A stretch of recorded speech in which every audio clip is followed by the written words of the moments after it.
হবিগঞ্জ জেলা ডেঙ্গুর হটস্পটে পরিণত হয়েছে। এ পর্যন্ত হবিগঞ্জে ১৩৮ জন ডেঙ্গু আক্রান্ত হয়েছেন।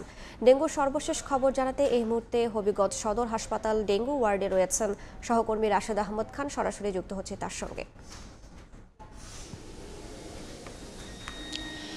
হবিগঞ্জে ডেঙ্গু হটস্পটে পরিণত হয়েছে। বিশেষ করে সিলেট বিভাগের মধ্যে হবিগঞ্জ বিশেষভাবে ডেঙ্গু আক্রান্ত হয়েছে এবং স্বাস্থ্য বিভাগ এ নিয়ে অনেকটা আশঙ্কায় রয়েছেন।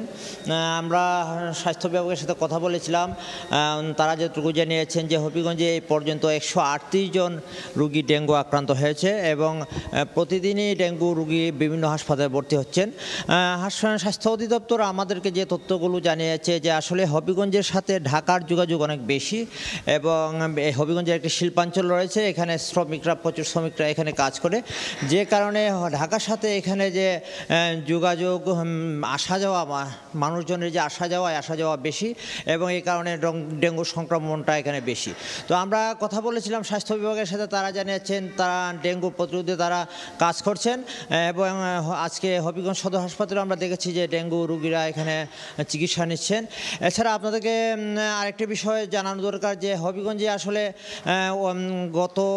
এর আগে হবিগঞ্জের একজন সিভিল সার্জন ডেঙ্গু আক্রান্ত হয়ে মারা গিয়েছিলেন এবং হবিগঞ্জে ডেঙ্গু প্রতি বছরই অন্যান্য জেলার চেয়ে, বিশেষ করে সিলেট বিভাগের যে 3টি জেলা আছে এই 3টি জেলার মধ্যে হবিগঞ্জ সবসময় ডেঙ্গু আক্রান্তর সংখ্যা বেশি হয়ে থাকে। তো আমরা কথা বলেছিলাম হবিগঞ্জের যে সিভিল সার্জনের সাথে, তিনি জানিয়েছেন যে তারা তাদের সাধ্যমতো তারা চেষ্টা করছেন ডেঙ্গু রোগীদের চিকিৎসা দেওয়ার এবং সচেতনতার জন্য তারা চেষ্টা করছেন, বিভিন্ন সভা সেমিনার করে চেষ্টা করছেন যাদেরকে সাধারণ মানুষকে সতর্ক করা যায়। এছাড়াও হবিগঞ্জের যে বিভিন্ন তত্ত্বাবধায়ক আছেন সদর হাসপাতালের, তিনিও জানিয়েছেন যে আসলে ডেঙ্গু যে আক্রান্তর যে রোগী, এই রোগীদেরকে মশারির ভিতরে রাখা এবং যেভাবে এইখানে যতটুকু সাবধানতা অবলম্বন করে রাখা যায় তারা চেষ্টা করছেন যে রোগীদের বিশেষ করে সতর্কতা এবং সচেতনতা তৈরির জন্য।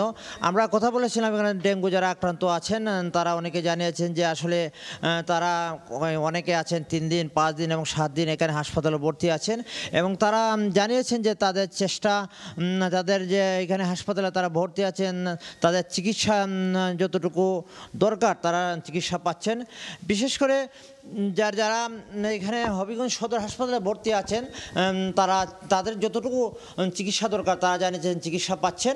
তবে হাসপাতাল কর্তৃপক্ষ জানিয়েছে তারা তাদের সাধ্য যতটুকু সীমিত, এই সীমিত আকার দিয়েই তারা চেষ্টা করছেন কতটুকু সেবা দেওয়া যায় সব কিছু দিয়েই তারা সেবা দিচ্ছে। তো এই ছিল আজকে হবিগঞ্জের ডেঙ্গুর বিষয়ে আমার কাছে সর্বশেষ।